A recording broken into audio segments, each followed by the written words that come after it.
創世記22章で神はアブラハムに一人子を捧げなさいと言われます。 창세기 22장에 하나님께서 아브라함에게 독생자를 드려라 하고 하십니다. アブラハムの信仰を見るためだと書いてあります。 아브라함의 믿음을 보기 위해서이라고 합니다.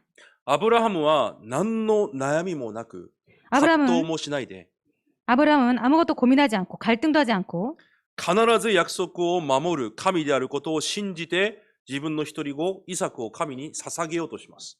반드시 하나님은 언약을 지키시는 분임을 알고 독생자 자기 아들 이삭을 드리려고 합니다. その時神様がこう言われます。 그때 하나님께서 이렇게 말씀하십니다. その子に手を触れてはいけない。 그 아이에게 손을 대지 마라. あなたがあなたの一人子までも惜しむことなく私に捧げようとした。 내가 내 아들 내 독자까지도 내게 아끼지 아니하고 드리려고 했다. だから今あなたが私をどれほど愛しているのか私は知った。 내가 이제야 내가 하나님을 얼만큼 경외하는지를 아노라. そのようにアブラハムに言われました。 그렇게 아브라함에게 말씀하셨습니다.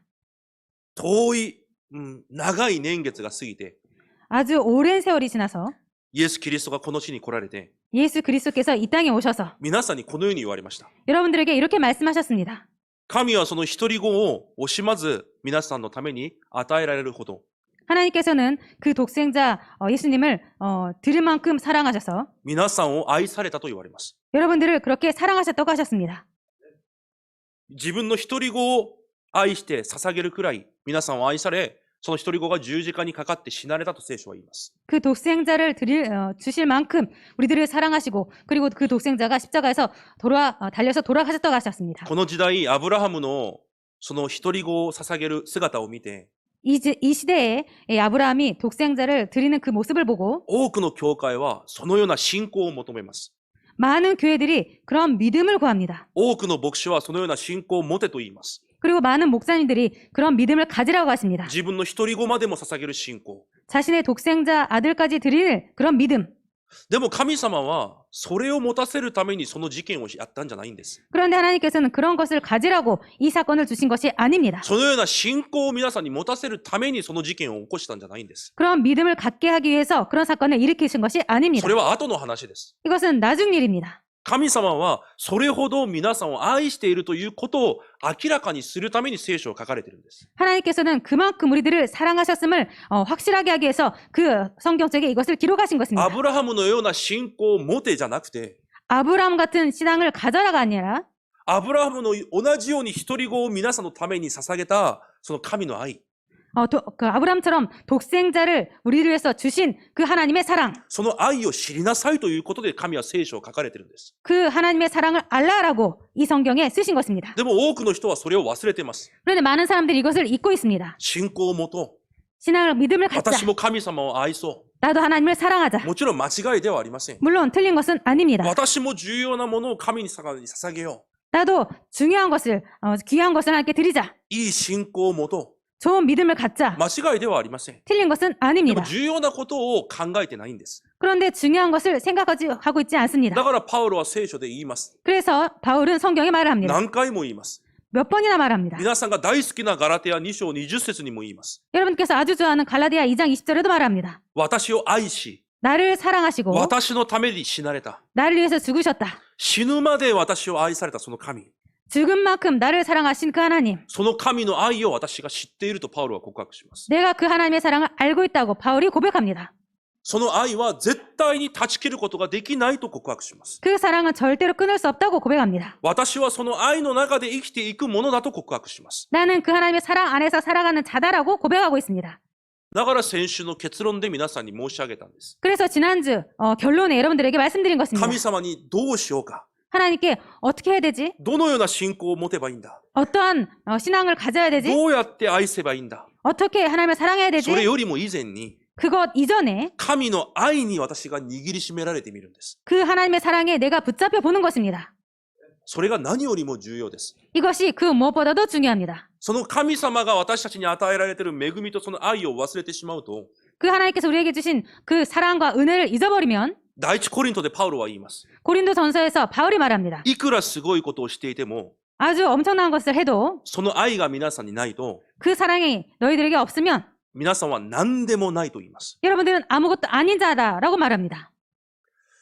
だから先週と今週を通して、 그래서 지난주와 이번 주를 통해서 本当に重要なことを皆さんが見つけてください。 정말로 중요한 것을 여러분들께서 발견하시기 信 바랍니다. 仰生活の本質が何なのか。 신앙생활의 본질이 무엇인지 皆さんが全てを捧げるくらい信仰を持つことですか。 여러분들께서 모든 것을 다 드릴 만큼 그런 믿음을 갖는 것입니까? それは本質じゃなくて結果なんです。 그것은 본질이 아니라 결과입니다. 皆さんが全てを捧げるまで献身することですか。 여러분들께서 모든 것을 드릴 만큼 헌신하는 것입니까? それは本質じゃなくて結果なんです。 그것은 본질이 아니라 じゃ 결과입니다. あ本質は何ですか。 그럼 본질은 무엇입니까? 今日も私に向けた神の愛に握りしめられることなんです。 오늘도 나를 향한 그 하나님의 사랑에 붙잡히는 것입니다. それがない信仰生活は宗教生活に過ぎません。 이것이 없는 신앙생활은 종교생활에 불과합니다. それがない信仰生活は私の努力に過ぎないんです。 이것이 없는 종교생활은 내 노력에 불과합니다.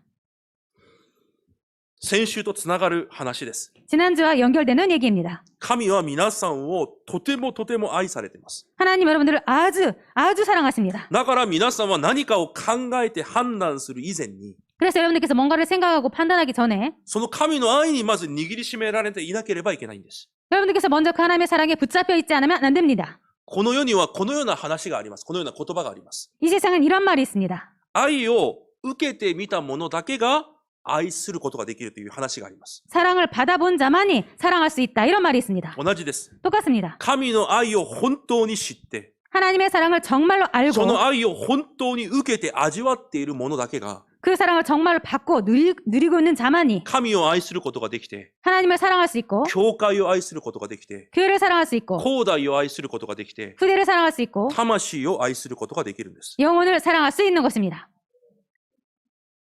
だから私は東京インマヌエル教会の生徒たちが 그래서 저는 동경 임마누엘 교회 성도분들이 頑張りなさいという言葉で、 열심히 해라는 이 말로 努力しなさいという言葉で、 노력해라는 말로 献身しなさいという言葉で 헌신해라는 그 말에 動く人になってほしくないです。 움직이는 자가 되기를 원치 않고 있습니다. 何も言わなくても 아무것도 말 안 해도 神から受けた愛を知り、 하나님께 받은 그 사랑을 알고 またその愛によって動ける生徒になってほしいです。 그 하나님의 사랑에 움직이는 그런 성도가 되기를 바랍니다. でないと、 그렇지 こ 않으면 の教会はこれから40年、50年、100年続きません。 그것이 아니면 이 교회는 40년, 50년, 100년 계속 되지 못합니다. しかし皆さんが本当に神の愛を知り味わうものになるなら、 그런데 여러분께 정말 하나님의 사랑을 알고 누릴 수 있는 자가 되면 皆さんの後代がそれを見て、 여러분들 후대가 그 모습을 보고 同じ道を歩くようになり、 똑같은 길을 걸을 수 있게 되고 この教会は100年後も200年後も神の愛を日本に伝える教会になることができます。 이 교회는 100년 후에도 200년 후에도 이 일본 땅에서 하나님을 전할 수 있는 교회가 됩니다.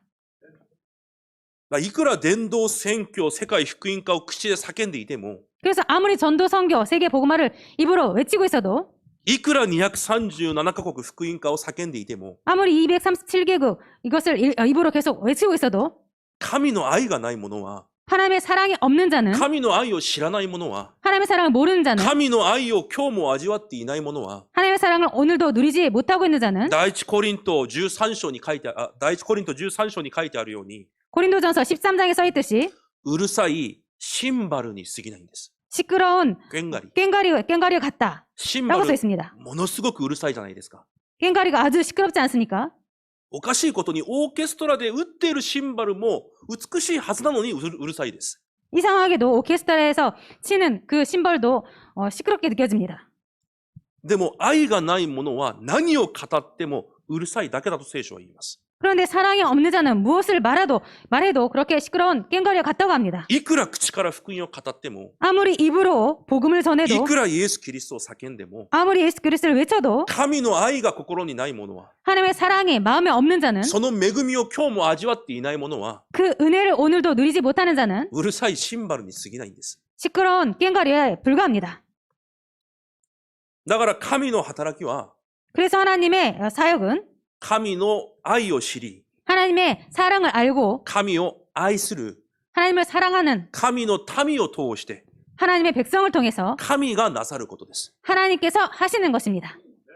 それが今日7章の始まりで神が言われることです。 이것이 오늘 7장 첫 부분에 하나님께서 말씀하시는 것입니다. 6章先週このように言われました。 6장에 지난주에 이렇게 말씀하셨습니다. 心と思いと命を尽くして神を愛しなさい。 내 마음을 다하고 뜻을 다하고 힘을 다해서 내 하나님 여호와를 사랑해라. そして7章に入ってきてこのように言われます。 그리고 7장에 들어서 하나님께서 이렇게 말씀하십니다. カナンに向けた旅程の中で神がなさることについて言われます。 가나안 땅에 들어가는 그 여정까지 하나님께서 하시는 일을 말씀하십니다. 所有しようとしている地にあなたの神、主があなたを導き入れるとき。 그 소유하려고 하는 그 땅에 여호와께서 너를 인도하시고 여호와께서 너를 들이시고 誰がカナンにあなたを導き入れると言われますか？ 누가 너를 가나안 땅에 인도하신다고 말씀하셨습니까? 神が導き入れると言われます。 하나님께서 여호와께서 들이신다고 その 말씀하십니다. 次にこう言われます。主はあなたよりも数多くまた強い7つの違法の民を追い払われる。 그리고 그 다음에 이렇게 말씀하십니다. 곧 너보다 많고 힘이 센 7 족속을 쫓아내실 때 誰が力強い世の勢力を追い払うと言われますか？ 누가 힘이 센 이 세상 사람을 쫓아내신다고 하십니까? 神がなさると言われます。 하나님께서 하신다고 하십니다. また言われます。主が彼らをあなたに渡し、あなたがこれを打つとき。 또 말씀하십니다. 그들을 내게 넘겨 내게 치게 하시리니 그때 너는 그들을 진멸하실 것이라. 誰がこの世を私の手に渡すんですか？ 누가 이 세상을 내 손에 주십니까? 神が渡すと言われます。 하나님께서 주신다고 だから 하십니다. 神の働きは神がなさるんです。 하나님의 일은 하나님께서 하십니다. 皆さんがすることは神の民として、 여러분들께서 하실 일은 하나님의 백성으로서 神の愛を今日も味わうことなんです。 하나님의 사랑을 오늘도 누리는 것입니다.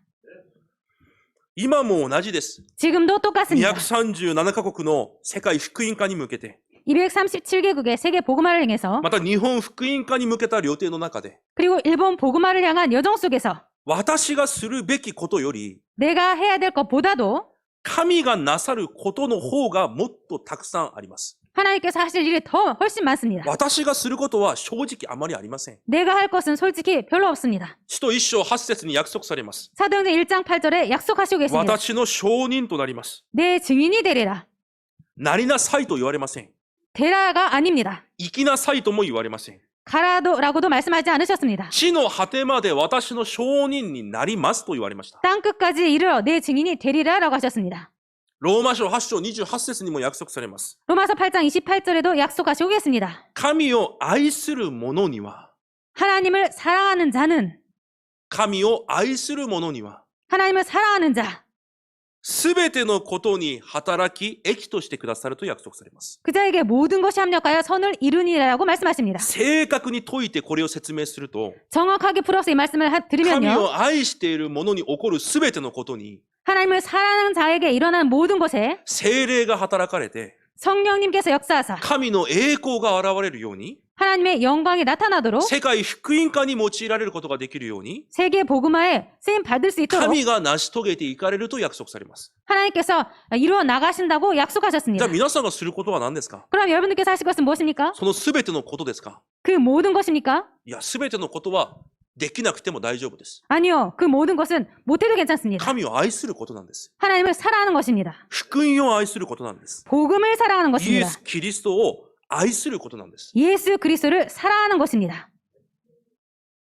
この心が皆さんに当然なものにならなければいけないんです。 이 마음이 여러분들에게 당연한 것이 되지 않으면 안 됩니다.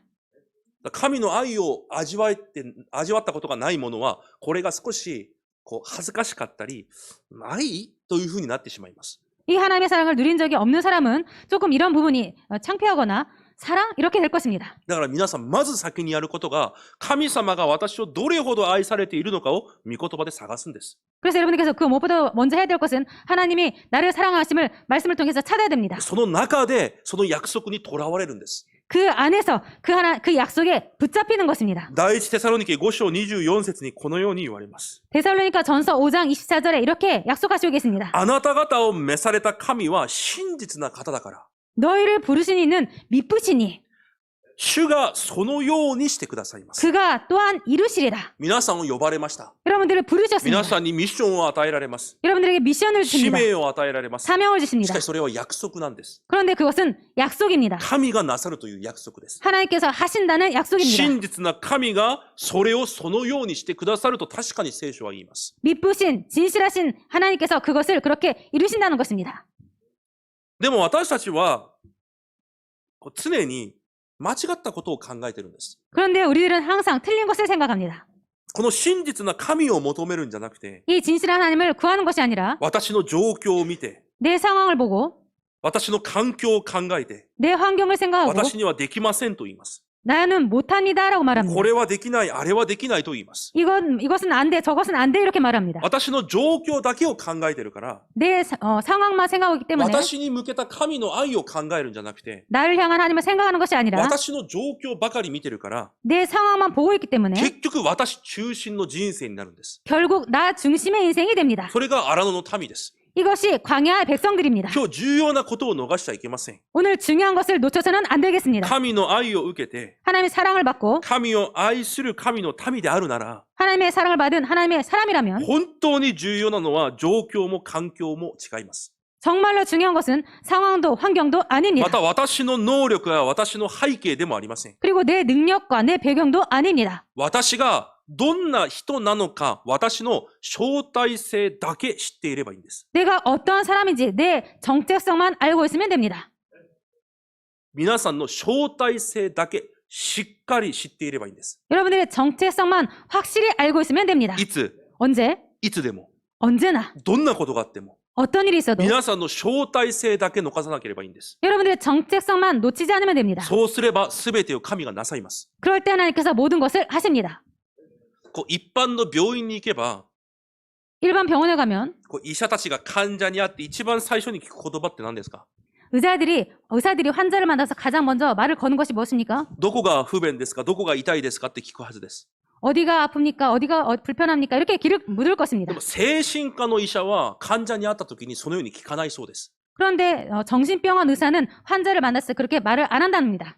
どのように聞くかというと、 어떻게 묻냐면요. あなたは誰ですか？ 당신은 누굽니까? あなたはどこから来ましたかと聞くそうです。 당신은 어디에서 왔습니까? 라고 묻는답니다. その時患者がもしこのように答えてしまう。 그때 환자가 혹시 이렇게 대답해버린다면 私は大統領であってホワイトハウスから来た。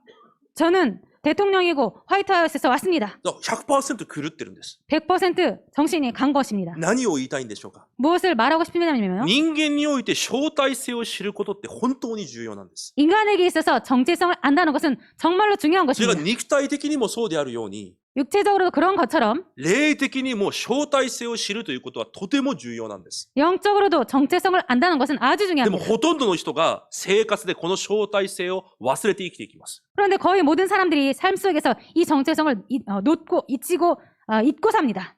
私は違うと思う人もいるはずです。 아, 나는 아닐 것이다, 아닙니다라고 말하는 사람도 있을 でも 것입니다. 今日聞いてみてください。 근데 오늘 말씀을 들어보시기 あ、 바랍니다. 私がそうなんだって思うはずです。 아, 내가 그렇구나라고 생각되어질 招 것입니다. 待性を逃して生きているんです。 정체성을 놓치고 살아갑니다. 神の民において一番重要なのは招待性です。 하나님 백성에 있어서 가장 중요한 것은 정체성입니다. 神の子供、 하나님의 자녀, 神の民。 하나님의 백성. まず皆さんが絶対に忘れちゃいけない招待性。 먼저 여러분들께서 절대로 놓쳐서는 안 되는 정체성. この世と区別されているということを絶対に忘れちゃいけないんです。 이 세상과 구별됨을 절대로 잊어서는 안 됩니다. 皆さんはこの世と異なる存在です。 여러분들은 이 세상과 다른 사람들입니다. 完全に違うものを持ってるんです。 완전히 다른 것을 갖고 있습니다. 木が水の中で生きることできないじゃないですか。 나무가 물속에서 못 자라지 않습니까? 魚が土の中で生きることできないじゃないですか。 물고기가 땅 속에서 못 살지 않습니까? 同じです。 똑같습니다. 皆さんはこの世のものとは完全に違うものを持ってるんです。 여러분들은 이 세상 사람과 완전히 다른 것을 갖고 있습니다. だから今日神がカナンに入って真っ先にすること。 그래서 오늘 하나님께서 가나안 땅에 들어서 가장 먼저 해야 될 것, 神との関係に邪魔になるようなものは全て整絶しなさいと言われます。 하나님과의 이 관계에서 방해되는 모든 것을 진멸하라고 하십니다. また誘惑されそうなものを全て整絶しなさいと言われます。 그리고 유혹받을 만한 모든 것을 성별하라고 하십니다. なぜ？ 왜입니까? それが皆さんの招待性だから。 이것이 여러분들의 정체성이기 때문에 神を認めて、 하나님을 인정하고 神と共に 하나님과 함께 神の愛と恵みを受けて、 하나님의 사랑과 은혜를 받고 神が与えられる力を持って、 하나님께 주시는 능력을 받고 この世で勝利すべき人が皆さんなんです。 이 세상에서 승리해야 될 사람이 여러분들인 その 것입니다. 原理から離れると、 그 원리에서 벗어나면 理由がありません。無条件です。 이유가 없습니다. 무조건입니다. 皆さんはさまようようになっていて苦しみに遭うようになってるんです。 여러분들은 방황하고 그리고 고통받게 되어 いく 있습니다. ら信仰生活を40年、50年、100年したとしても、 아무리 신앙생활을 40년, 50년, 100년 했어도 この神の愛から私の心が離れていると、 이 하나님의 사랑에서 내 마음이 떠나면 苦しむようになってるんです。 고통을 받을 수밖에 없습니다. それが皆さんの招待制なんです。 이것이 여러분들의 정체성입니다. 今日の本文に見たら神がこのように言われます。 오늘 본문을 보면 하나님께서 이렇게 말씀하십니다. この地上の表のあらゆる民の中からあなたを選んでご自分の民、宝の民とされたと書いてあります。 이 땅에서 많은 자들 중에서 너희들을 하나님께서 고르시고 하나님 보물로 삼으셨다고 하십니다. 宝、今日何節ですか？宝の民とされたと書いてあります。 자기 기업의 백성으로 택하셨다고 써 있습니다. 宝とは神が持っている神のものです。 이 보물은 하나님께서 가지신 하나님 것입니다. 韓国語の聖書では相続と書いてあります。 한국 성경에는 기업으로 써 있습니다. 神が持っていて、神が神の子供たちに受け渡す相続なんです。 하나님이 가지셔서 하나님의 백성에게 하나님께서 주시는 것입니다. それを受けることができる民として皆さんを選んだ。 그것을 받을 수 있는 자로서 여러분들을 택했다. あらゆる民の人々の中で皆さんを選んだと神は言います。 지상 만민 중에 너를 택하여서 하나님께서 택하셨답니다. どれほど私たちにとって恵みである神の告白ですか？ 얼마만큼 우리들에게 은혜인 것입니까? 皆さんはこういう神の告白に握りしめられて生きていかなければいけないんです。 여러분은 이런 하나님의 고백에 붙잡혀서 살아가지 않으면 안 됩니다. そういう感情がないんです。 그런 감정이 없는 것입니다. ただ知識で動いてるんです。 그냥 지식적으로 움직입니다. たくさん聖書の話を聞いたから、 많은 성경의 지식을 들었기 た 때문에 だ知識で信仰生活をしてるんです。 그냥 지식적으로 신앙생활을 합니다. だから神と出会う時間がないんです。 하나님과 만나는 시간이 없습니다. 知識を入れる時間はあっても、 지식을 넣는 시간이 있어도 知識を語る時間はあっても、 지식을 말하는 시간이 있어도 神様の愛の告白を心に受けて、 하나님의 그 사랑의 고백을 마음에 넣고 そこに感動を受け、そこから恵みを受けて、 거기에서 감동을 받고 거기에서 은혜를 받고 一日を動くという時間が全くないんです。 그렇게 하루를 사는 그런 시간이 전혀 없습니다. 皆さんを神の宝を持ってこの世で生きていくものとして選ばれたと神は言います。 여러분들을 하나님의 그 기업의 백성으로서 살아가도록 하나님께서 그렇게 택하셨다는 것입니다. その理由は何ですか？ 그 이유가 무엇입니까? なぜ皆さんを選ばれたんですか？ 왜 여러분들 하나님께서 택하셨습니까? 何か皆さんに条件があるからですか？ 뭔가 여러분에게 조건이 있었습니까? 違います。 아닙니다. 今日7節に言われます。 오늘 7절에 말씀하십니다. 皆さんが数が多かったからではないと言われます。 너희가 수요가 많아서가 아니라고 하십니다. だから皆さんに何かいい条件があったから皆さんを選んだんじゃないんです。 뭔가 여러분들에게 좋은 조건이 있어서 여러분들을 택하신 것이 아닙니다. むしろ皆さんは最も少なかったと今日神が言われます。 오히려 너희는 모든 민족 중에서 가장 적었다고 말씀하십니다. 皆さんは小さくて弱いです。 여러분들은 작고 し 부족합니다. かしなんで神様が皆さんを選ばれたのか。 그런데 왜 하나님께서 여러분들을 택하셨는가? その理由について今日聖書は言います。 그 이유에 대해서 성경이 말합니다. 主があなた方をしたいと書いてあります。 주가 여호와께서 너희를 기뻐하시고 なぜ？ 왜입니까? 理由はわかりません。 이유는 し 모르겠습니다. かし神が皆さんを喜ばれ、皆さんを慕われたと聖書は言います。 그런데 여호와께서 여러분들을 기뻐하시고 그리고 사랑하신다고 써 있습니다. 韓国語の聖書では喜ばれと書いてあります。 한국 성경에는 기뻐하신다라고 써 日 있습니다. 本語の聖書では皆さんを慕われと書いてあります。 일본 성경에는 여러분들을 사모한다고 그렇게 써 있습니다. なぜ私を愛され、喜ばれたのかはわかりません。 왜 나를 기뻐하시고 사랑하셨는지는 모릅니다. でも神が皆さんを愛されたと言います。 그런데 하나님께서 여러분들을 사랑하신다는 神が 것입니다. 皆さんを喜ばれていると言います。 하나님께서 여러분들을 기뻐하신다고 하십니다. なぜなのかはわかりません。 왜인지는 모릅니다. それが神の絶対主権です。 이것이 하나님의 절대 주권입니다. 私たちは理由を知りません。 저희들은 이유를 し 모릅니다. かし間違いないことは、 그런데 틀림없는 것은 神が私を喜んでいると言われます。 하나님께서 우리를 기뻐하시는 것입니다. だからその思いをそのまま受け止めなければいけないんです。 그 하나님의 마음을 그대로 받지 않으면 안 됩니다.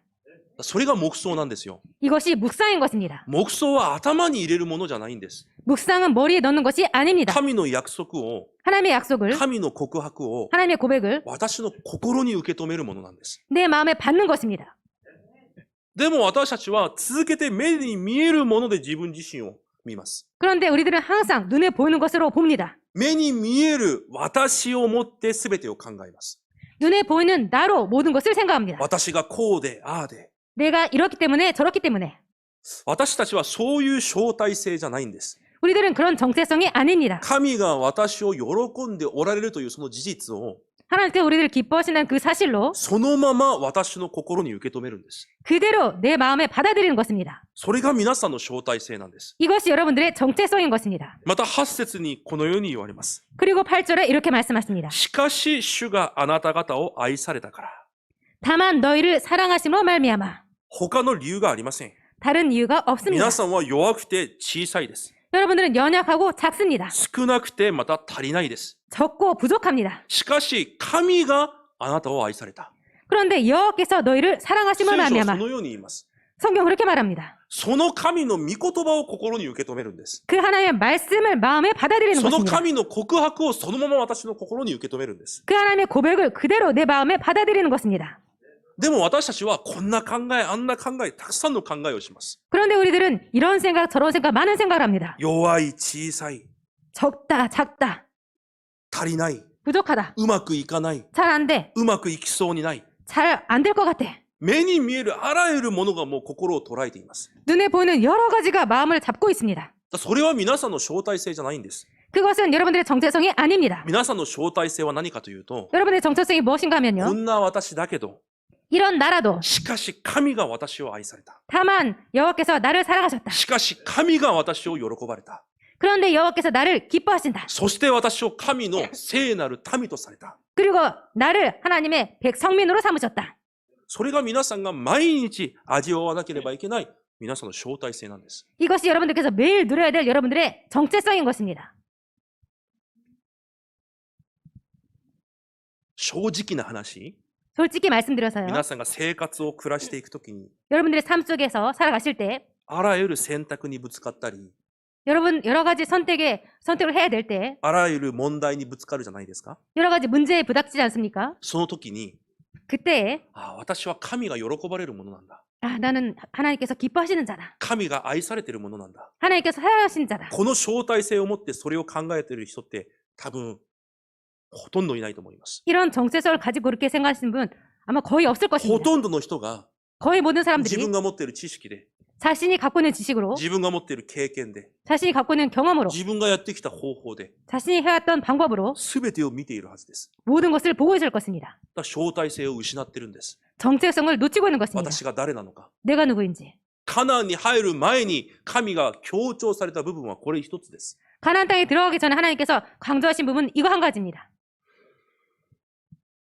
皆さんがこの世で生きていく間、 여러분께서 이 땅에 살아가는 絶 동안에 対にその相対性だけを忘れずに、 이 정체성을 절대로 잊지 말고 騙されないだけでいいんです。 속지만 않으면 됩니다.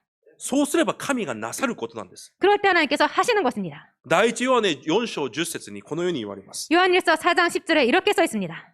私たちが神を愛したのではなく、神が私たちを愛しと書いてあります。 우리가 하나님을 사랑한 것이 아니요 하나님이 우리를 사랑하셨다라고 써 そ 있습니다. してキリストを送り私たちを救われたと神が約束されます。 그리고 그리스도를 보내서 우리를 구원하셨다고 하나님께서 말씀하십니다. 第一ヨハネ4章16節には、 그리고 요한일서 4장 16절에는요. もし皆さんが愛のうちにとどまるなら、 너 혹시나 사랑 안에 거한 자는 皆さんが神のその愛に今日もとどまっているなら、 여러분께서 오늘도 그 하나님 사랑에 거하고 있다면 それが神の中にとどまっていることなんですよと言います。 이것이 하나님 안에 거하는 것이다 라고 써 있습니다. その中に神も共におられますよと言います。 그 안에 하나님도 같이 계신다라는 것입니다. 皆さんいつもインマヌエルを味わっていると言うじゃないですか。 여러분 항상 임마누엘을 누리고 있다고 말씀하지 않습니까? いつも共にいると言うじゃないですか。 항상 함께 있다고 말하고 있지 않습니까? それがどういうことなのか。 이것이 어떤 것이냐면요. 私に向けた神の愛の中にいることなんです。 나를 향한 하나님의 사랑 안에 있는 것입니다. 私の考えと思いが 내 생각과 마음이 その中にいることが神が私と共にいることなんです。 그 안에 있는 것이 하나님께서 나와 함께 계시는 것입니다. だから神の中にとどまるというのは単純に空想じゃないんです。 그래서 하나님 안에 거한다는 것은 그냥 공상이 아닙니다. 本当に神の愛を知って 정말로 하나님의 사랑을 알고 その中にいる私の招待性を忘れないことなんです。 그 안에 있는 내 정체성을 잊지 않는 것입니다. それが神の中にとどまるということです。 이것이 하나님 안에 거하는 것입니다. 第一ヨハネ4章18節にこのように言われます。 요한일서 4장 18절에 이렇게 써 있습니다. その愛の中に皆さんがとどまるなら、 그 사랑 안에 있다면 その時、皆さんの中に恐れというものがなくなるんです。 그때 여러분 안에 두려움이 없어지게 됩니다. 私に向けた全く神の愛が、 나를 향한 하나님의 온전한 사랑이 私の中から恐れを追い払うと言います。 내 안에서 그 두려움을 내쫓는다고 하십니다. でもなんで恐れが残っているのか。 그런데 왜 두려움이 남아있냐면요. 愛にとどまるんじゃなくて、 사랑에 머무르는 것이 아니라 知識にとどまっているからなんです。 지식에 머물러 있기 때문입니다. 神と交わるということは、今私たちが想像していることをはるかに超える交わりなんです。 그래서 하나님과 교제한다는 것은 우리들이 생각하는 그런 생각을 훨씬 뛰어넘는 것입니다. 皆さん、本当に神様と交わってますか？ 여러분들 정말 하나님과 교제하고 있습니까? 本当に。 정말로.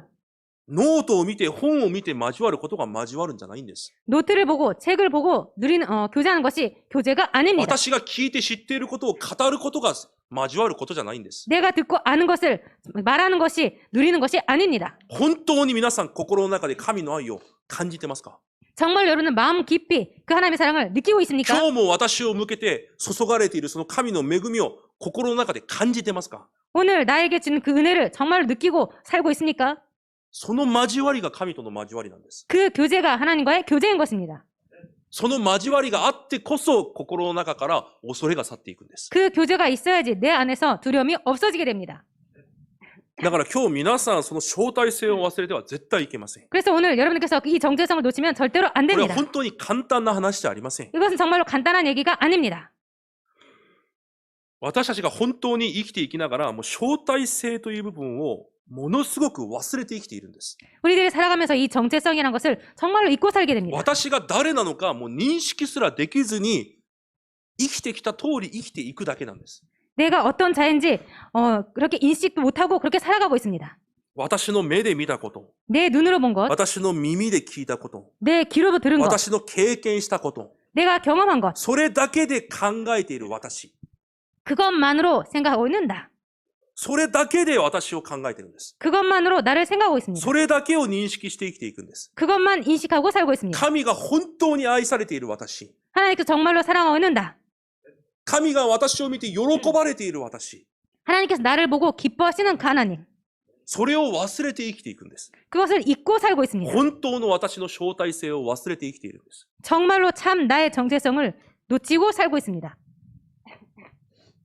だから来てもないことで、だからあらかじめ不安を持ったり、 그래서 아직 오지도 않은 것 때문에 두려워하고 恐れたり、 염려하고 心配したり、 걱정하고 理由が本当の招待性を失った私で全てを考えているからです。 그 이유는 참 자신의 정체성을 잊고 자신이 그렇게 살아가기 때문입니다. それで全てを判断して決定をするから、 이것으로 모든 것을 판단하고 결정하기 때문에 全てが疲れてもう倒れるしかないんです。 그래서 모든 것이 피곤해서 쓰러질 수밖에 続 없습니다. けてもうさまようしかないんです。 계속해서 방황할 수밖에 없습니다.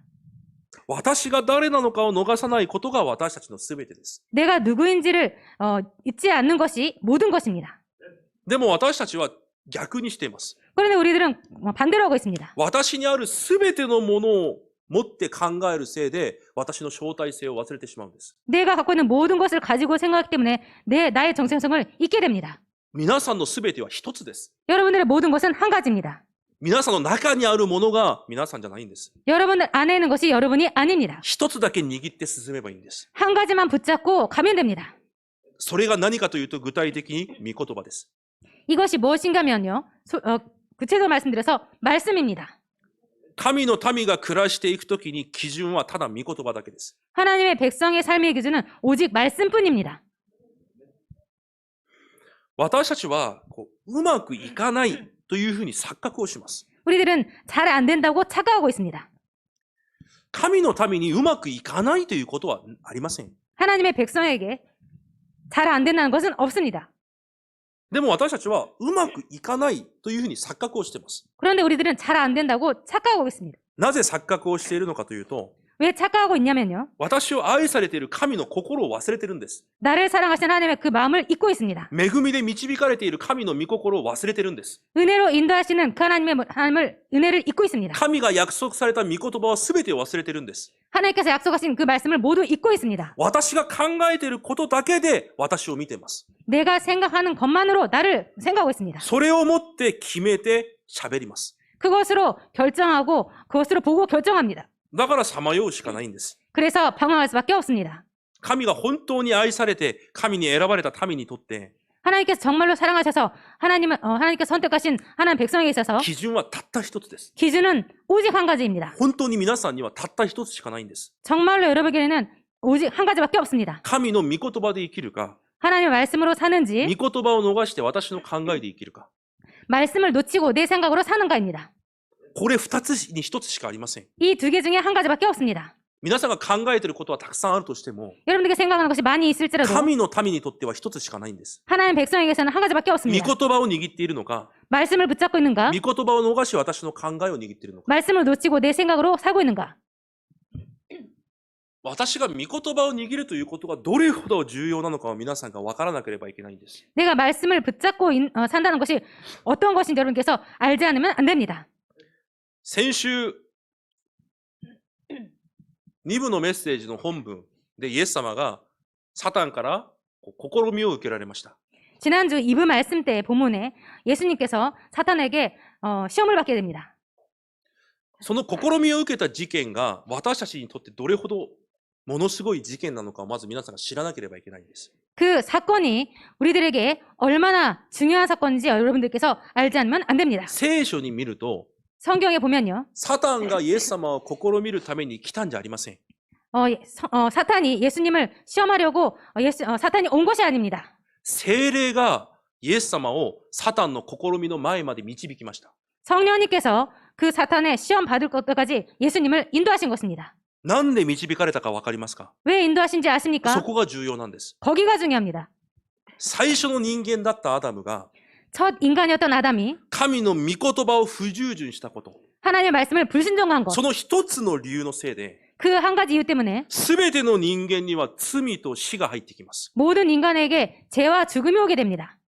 二人目のアダムとして来られたイエス・キリストが 두 번째 사람으로 온 예수님께서, 두 번째 아담으로 온 예수님께서 サタンの全ての誘惑と試みを 그 사탄의 모든 유혹과 시험을 神の御言葉だけで勝利されました。 하나님의 말씀만으로 승리한 것입니다. 人間の代表だったアダムが 인간의 대표였던 아담이 御言葉を逃したことによって人間に罪と死が入ってきたように 말씀을 놓침으로 인간에게 죽음이 온 것처럼 全ての人間を代表されたイエス様が 모든 인간을 대표하신 예수님께서 サタンの誘惑にだけではなく 사탄의 유혹뿐만 아니라 十字架に死ぬまで神の御言葉に従順された。 십자가에서 죽으심까지 하나님의 말씀에 순종하셨다. 御言葉に従順されたそのたった一つの理由で 말씀에 순종한 그 오직 한 가지 이유 때문에 私たち人間に新しい命が入ってきたんです。 우리들 인간에게 새로운 생명이 들어온 것입니다. 人間が御言葉を握るのか逃すのかは死ぬか生きるかにかかっているんです。 인간이 말씀을 붙잡는가 놓치는가는 죽느냐 사느냐인 것입니다. 皆さんが生きていくときに御言葉を握るのか私の考えで生きていくのかは皆さんの人生を決定づけるんです。 여러분께 살아가시면서 그 말씀을 붙잡는가 내 생각으로 사는가는 여러분의 인생을 결정합니다. 神の民である人間にとって 하나님의 백성인 인간에게 있어서 必要な基準はたった一つです。 필요한 기준은 오직 한 神 가지입니다. の御言葉だけです。 하나님의 말씀뿐입니다. 今日9節にこのように言われます。 오늘 구절에 이렇게 말씀하십니다. あなた方は知らなければならないと言われます。 너는 알라라고 하십니다. 神を愛を受けていて、 하나님의 사랑을 받고 神を愛する皆さんが知らなければいけないことがあるんです。 하나님을 사랑하는 여러분들께서 알지 않으면 안 될 것이 있습니다. それが何かというと、あなたが信じている主だけが本当の神であり、信頼すべき神であると今日言われます。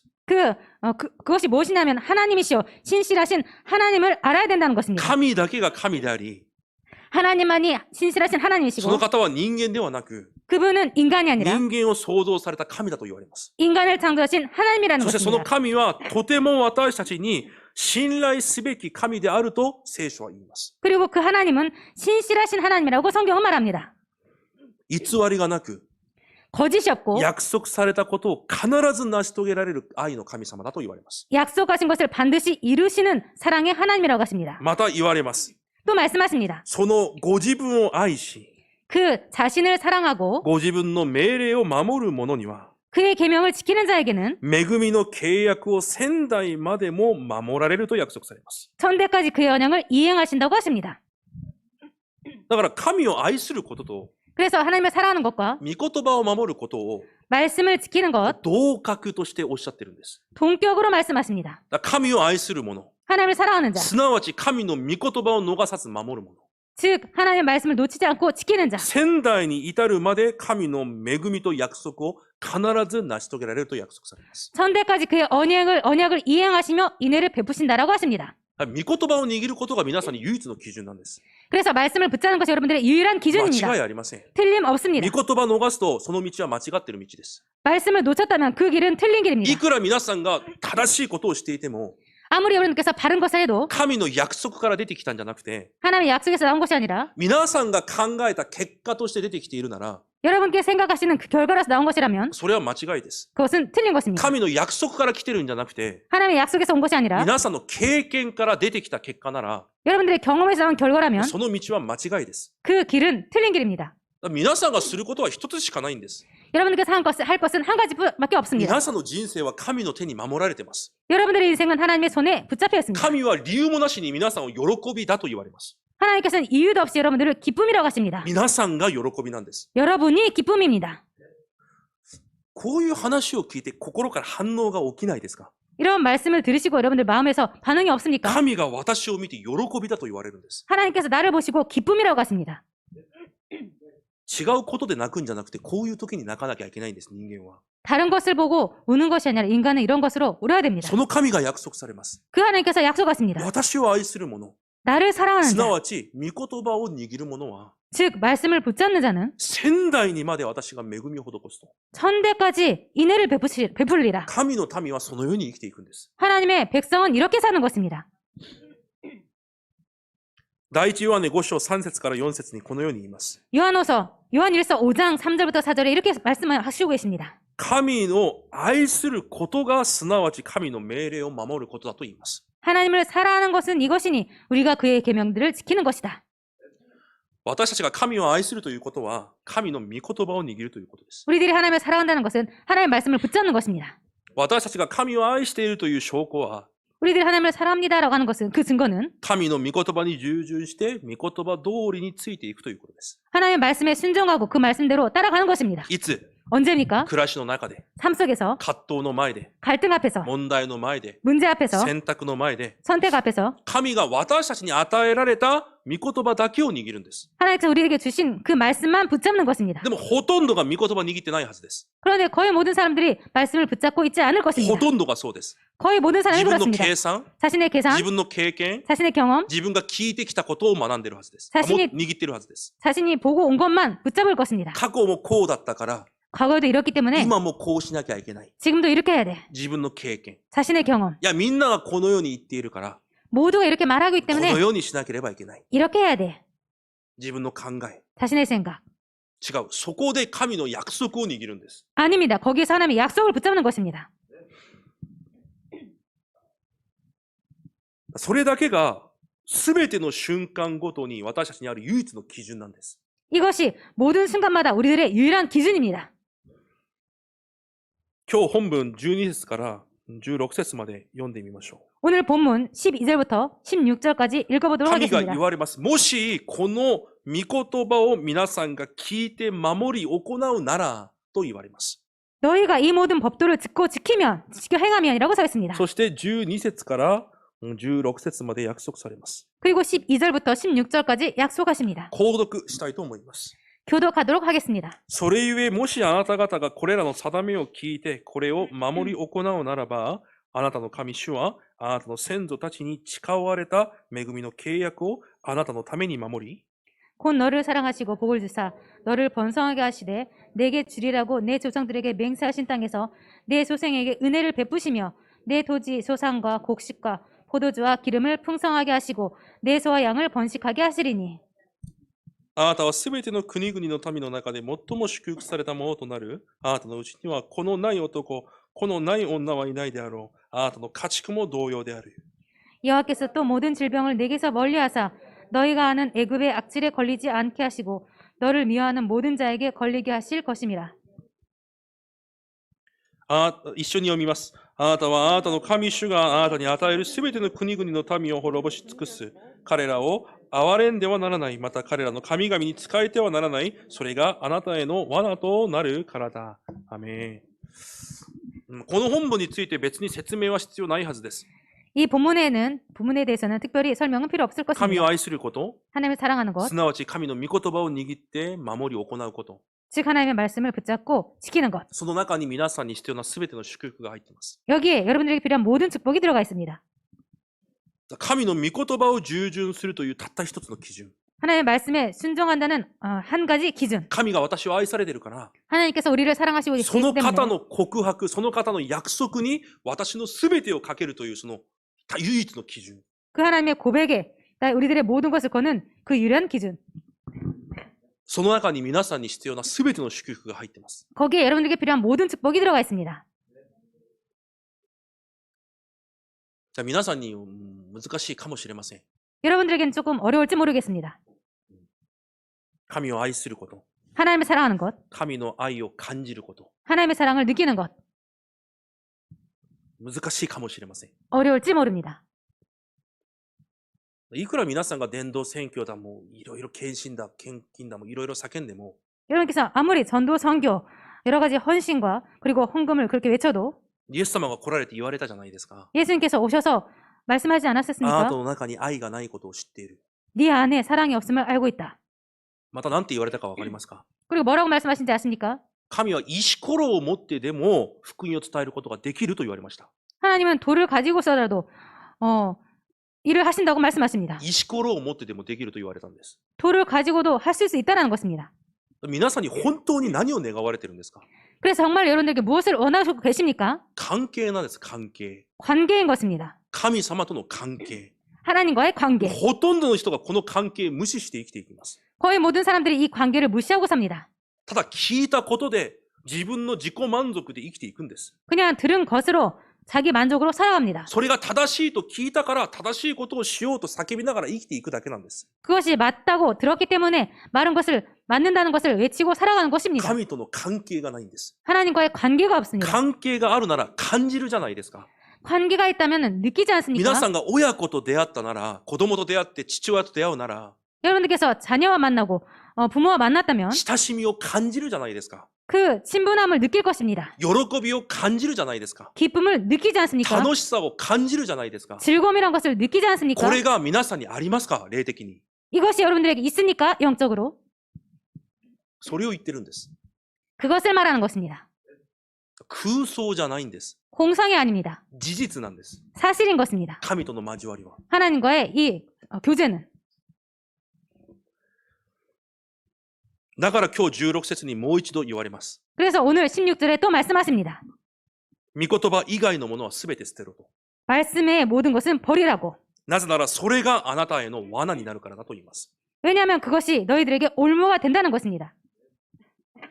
いつでも皆さんの基準、 항상 여러분들의 기준, 私が御言葉を握っているのか握っていないのか、 내가 말씀을 붙잡고 있는가 없는가. それだけです。 그것뿐입니다. 神の約束を握れているのか握れていないのか、 하나님의 약속을 붙잡고 있는가 없는가. それだけです。 그것뿐입니다. これをこうしようああしよ 이것을 이렇게 하자 저렇게 う、 하자. これがうまくいくいかない、 이것이 잘해야 된다 안 된다. そこに基準を置くんじゃなくて、 거기에 기준을 두는 것이 아니라 これが正しいあれが間違ってる、そこに基準を置くんじゃなくて、 이것이 맞다 틀리다 거기에 기준을 두는 것이 아니라 皆さんは基準はいつも一つです。 여러분들의 기준은 항상 한 가지입니다. 今私が神の約束を握っているのか、 내가 지금 하나님의 약속을 붙잡고 있는가. それとも握っていずに私の考えで動いているのか。 그게 아니고 붙잡지 않고 내 생각으로 살아가는가. もし御言葉を握れなくするものがあるなら、 혹시나 여러분들 말씀을 붙잡지 못하게 하는 それ 것이 を捨てる 있다면 んです。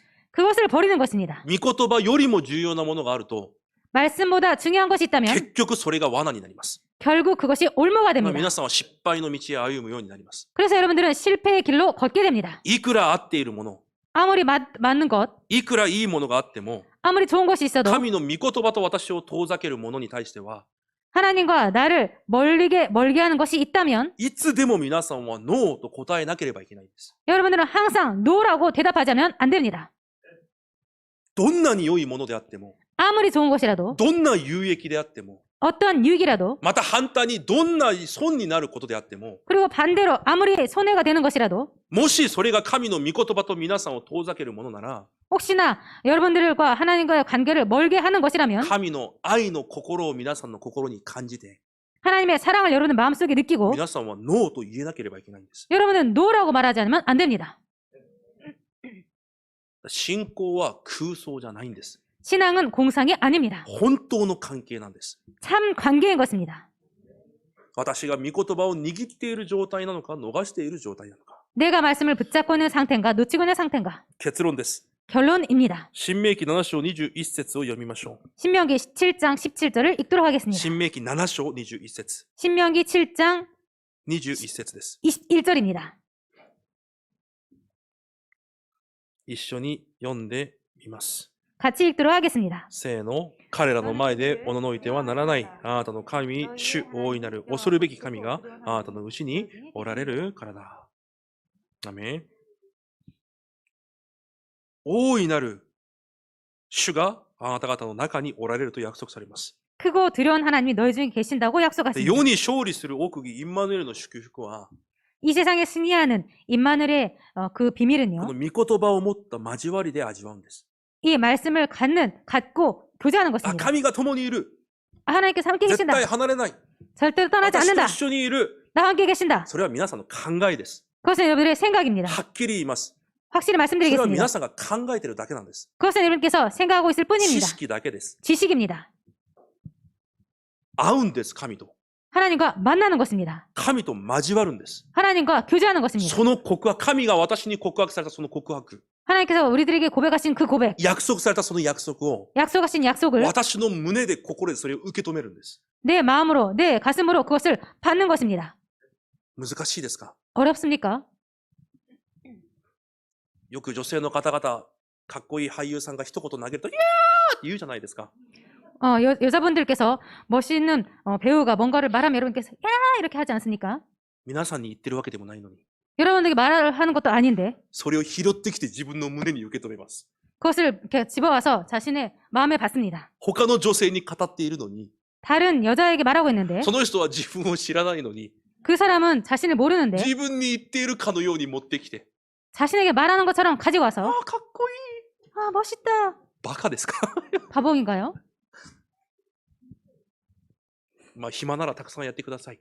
시간 많으시면 그렇게 많이 하시기 そ 바랍니다. れよりも、 그것보다도 神様が皆さんに直接告白されている。 하나님께서 여러분들에게 직접 고백하십니다. 神の約束を胸で止めるんです。 하나님의 약속을 가슴에 받는 것입니다. 皆さんの感情が神の前で枯れていちゃいけないんです。 여러분들의 감정이 하나님 앞에서 말라 있어서는 안 됩니다. 正直私は人の前では感情が枯れているかもしれません。 솔직히 저는 사람들 앞에서 제 감정이 말라 있는지 모릅니다. でも神の前では違います。 그런데 하나님 앞에서는 아닙니다. どんな小さなことであっても皆さんがそれを受け止めるんです。 어떤 작은 것이라도 그것을 여러분께서 받아야 됩니다. 神の告白として、 하나님의 고백으로서, 神の約束として、 하나님의 약속으로서 神の御言葉に帰ってください。 하나님의 말씀으로 바꾸시기 바랍니다. 帰ってください。 바꾸시기 바랍니다. 아니, 돌아가라고요. 하나님 말씀으로 돌아가시기 바랍니다. 神の告白に帰るんです。 하나님의 고백으로 돌아가시는 것입니다. 神の約束に帰るんです。 하나님의 약속으로 돌아가는 것입니다. 今日、購読文読んだじゃないですか。 오늘 교도문 읽지 않았습니까? 神に帰るんです。 하나님께 돌아가는 것입니다. それが今皆さんがやるべきことです。 이것이 여러분들께서 지금 하실 것입니다. 皆さんを聖なる民として選ばれた神。 여러분들을 성민으로 선택하신 そ 하나님, の神との本当の交わりが始まる1週間となることを主の皆で祝福します。 그 하나님과의 참 교제가 시작되는 일주일이 되시기를 축복드립니다. 神様感謝します。 하나님 감사드립니다. 新たに祈りを学び、 새롭게 기도를 배우고, 新たに交わりを学び、 새롭게 교제를 배우고, 新たに共に歩むことを学べる私たちとなるように祝福してください。 새롭게 하나님과의 동행을 배우는 우리들이 되게 하여 주옵소서. 私たちは何も知りません。 저희들은 아무것도 모릅니다. ただ聞いていることを語っているだけでした。 그냥 들은 것을 말했을 뿐입니다. これからは神の約束を私の胸で受け止め、 앞으로는 하나님의 약속을 우리들의 가슴에 받고 誠の黙想と誠の祈りが始まる私たちの生活となるように祝福してください。 참 묵상과 참 기도가 시작되는 우리 될 수 있도록 축복하여 주옵소서.